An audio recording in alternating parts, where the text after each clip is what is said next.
بسم الله الرحمن الرحيم. السلام علیکم ورحمۃ اللہ وبرکاتہ۔ ان الحمد للہ والصلاة والسلام علی رسول اللہ، اما بعد۔ حاضرین و ناظرین، یہ درس نمبر 2051 ہے اور آج سورۃ القمر کی 8 آیتوں کی تلاوت و تشریح کی جائے گی۔ آیت نمبر 48 تا 55، 48 to 55۔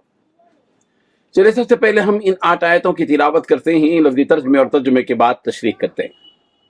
اعوذ باللہ من الشیطان الرجیم، بسم اللہ الرحمن الرحیم۔ یوم یسحبون فی النار علی وجوہہم ذوقوا مس سقر انا کل شیء خلقناہ بقدر وما أمرنا إلا واحدة كلمح بالبصر ولقد أهلكنا أشياعكم فهل من مدكر وكل شيء فعلوه في الزبر وَكُلُّ صَغِيرٍ وَكَبِيرٍ مُسْتَطَرٍ إِنَّ الْمُتَّقِينَ فِي جَنَّاتٍ وَنَهَرٍ فِي مَقْعَدِ صِدْقٍ عِندَ مَلِيكٍ مُقْتَدِرٍ۔ صدق اللہ العظیم۔ لفظی ترجمہ یوں ہیں، یوم جس دن یسحبون وہ گھسیٹے جائیں گے فی النار آگ میں، علی وجوہہم اپنے چہروں کے بل، ذوقو تم چکھو، مس سقر جہنم کی تکلیف، انا بلا شبہ ہم نے کل شیء ہر چیز کو، خلقناہ ہم نے پیدا کیا ہے اسے، بقدر ایک اندازے کے ساتھ، وما امرنا اور نہیں ہوتا ہمارا حکم، الا مگر، واحدۃ ایک ہی، کلمح بالبصر جیسے جھپکنا آنکھ کا، وَلَقَدْ اور البتہ تحقیق، اہلکنا ہم ہلاک کر چکے ہیں، اشیاءکم تم جیسوں کو، فہل من مدکر تو کیا ہے کوئی نصیحت پکڑنے والا، وکل شیء اور ہر چیز، فعلوہ کہ انہوں نے کی ہے وہ، فی الزبر صحیفوں میں ہے،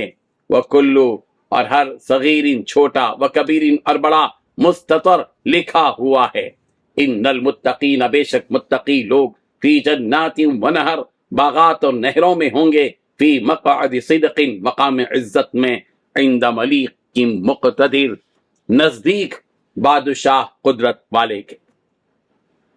ترجمہ یوں ہے، جس دن ان کو منہ کے بل آگ میں گھسیٹا جائے گا، اس دن انہیں ہوش آئے گا اور ان سے کہا جائے گا کہ چکھو دوزخ کے چھونے کا مزہ، ہم نے ہر چیز ناپ تول کے ساتھ پیدا کی ہے اور ہمارا حکم بس ایک ہی مرتبہ آگ جھپکنے کی طرح پورا ہو جاتا ہے، اور تمہارے ہم مشرب لوگوں کو ہم پہلے ہی ہلاک کر چکے ہیں، اب بتاؤ ہے کوئی جو نصیحت حاصل کرے، اور جو کام انہوں نے کیے ہیں وہ سب اعمال ناموں میں درج ہیں اور ہر چھوٹی اور بڑی بات لکھی ہوئی ہے۔ البتہ جن لوگوں نے تقوی کی روش اختیار کی ہے وہ باغات اور نہروں میں ہوں گے، ایک سچی عزت والی نشست میں، اس بادشاہ کے بعد اس کے قبضے میں سارا اقتدار ہے۔ ان 8 آیتوں میں 10 باتیں بیان کی گئی ہیں۔ پہلی بات، جس دن انہیں منہ کے بل آگ میں گھسیٹا جائے گا۔ دوسری بات، تب ان سے کہا جائے گا کہ چکھو دوزخ کے چھونے کا مزہ۔ تیسری بات، اللہ نے ہر چیز کو ناپ تول کے ساتھ پیدا کیا ہے۔ چوتھی بات، اللہ کا حکم بس ایک مرتبہ ہی آگ جھپکنے کی طرح ہوتا ہے۔ پانچویں بات، تمہارے ہم مشرب لوگوں کو اللہ پہلے ہی ہلاک کر چکا ہے۔ چھٹویں بات، اب بتاؤ ہے کوئی جو نصیحت حاصل کرے۔ ساتویں بات، جو کام انہوں نے کیے وہ سب اعمال ناموں میں درج ہیں۔ آٹھویں بات، ہر چھوٹی اور بڑی بات لکھی ہوئی ہے۔ نویں بات، جن لوگوں نے تقوی کی روش اختیار کر رکھی ہے وہ باغات اور نہروں میں ہوں گے۔ 10ویں بات، ایک سچی عزت والی نشست میں اس بادشاہ کے پاس جس کے قبضے میں سارا اقتدار۔ بزرگان محترم، قیامت کے دن ان مجرموں کا جنہوں نے اللہ کے حکمات کو ٹھکرایا، شرک کیا، اس کے رسول کو جھٹلایا، کیا حل ہوگا؟ فرمایا جا رہا ہے کہ جب میدان حشر میں ان کا فیصلہ ہو چکا ہوگا تب فرشتے انہیں منہ کے بل گھسیٹتے ہوئے لا کر دوزخ کی آنکھ میں جھونک دیں گے اور مزید تکلیف اور اہانت کے لیے ان سے کہا جائے گا کہ تم دنیا میں تو اس عذاب کو جھٹلاتے تھے، تو اب اس عذاب کا مزہ چکھو، اب تمہیں ہمیشہ اس عذاب کو جھیلتے ہوئے یہیں رہنا ہے، یہاں سے تمہیں کوئی نکالنے والا نہیں آئے گا، یہی تمہارا ابدی ٹھکانہ ہے جو کہ تم نے خود اپنے اعمال کے سبب بنوایا ہے۔ اللہ تعالیٰ بیان فرما رہے ہیں کہ ہر چیز جو کہ آسمان و زمین میں موجود ہے ان سب کو ہم نے ایک مقررہ وقت کے لیے پیدا کیا ہے۔ سورہ فرقان کی آیت نمبر 2 میں کہا گیا وَخَلَقَ كُلَّ شَيْءٍ فَقَدَّرَهُ تَقْدِيرًا، اس نے ہر چیز کو پیدا کر کے اس کو ایک نپاتلا انداز عطا کیا کہ ہر چیز کو اللہ تبارک و تعالیٰ نے مقدر کر رکھا ہے، اب کوئی اس کے مقدر کیے ہوئے کو بدل نہیں سکتا۔ حضرت سلمان فارسی رضی اللہ عنہ سے مروی ہے، رسول اللہ صلی اللہ علیہ وسلم نے ارشاد فرمایا اللہ کے فیصلے کو سوائے دعا کے کوئی بدل نہیں سکتا، اور عمر میں اضافہ بس نیکی ہی کرتی ہے۔ یہ ترمذی کی روایت ہے۔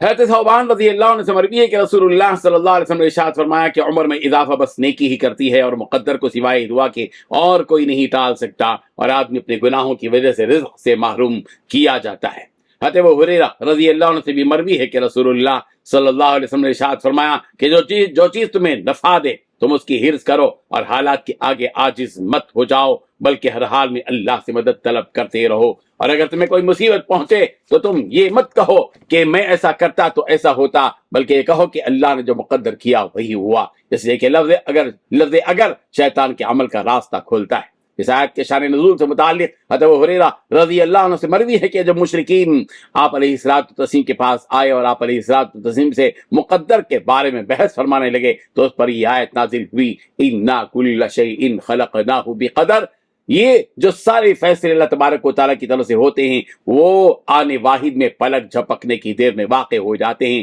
اسے بار بار کہنے کی ضرورت پیش نہیں آتی۔ انما امرہ اذا اراد شیئا ان یقول له کن فیکون، سورہ یاسین آیت نمبر 82 کہ اس کا حکم تو بس اتنا ہے کہ جب وہ کسی کام کے کرنے کا ارادہ کرتا ہے تو بس یہی کہہ دیتا ہے کہ بس ہو جا، تو بس وہ ہو جاتی ہے۔ اللہ تبارک و تعالیٰ پچھلے لوگوں کی ہلاکت کا ذکر فرما کر ان کی تباہی کا تذکرہ کرتے ہوئے فرمایا اور تنبیہ کی کہ ہم نے تم سے پہلے بہت سے لوگوں کو ان کی نافرمانیوں کی وجہ سے ہلاک کر دیا جو تمہاری طرح ہی برے اور نافرمان تھے، انہوں نے بھی شرک و بت پرستی کی روش اپنا رکھی تھی، ان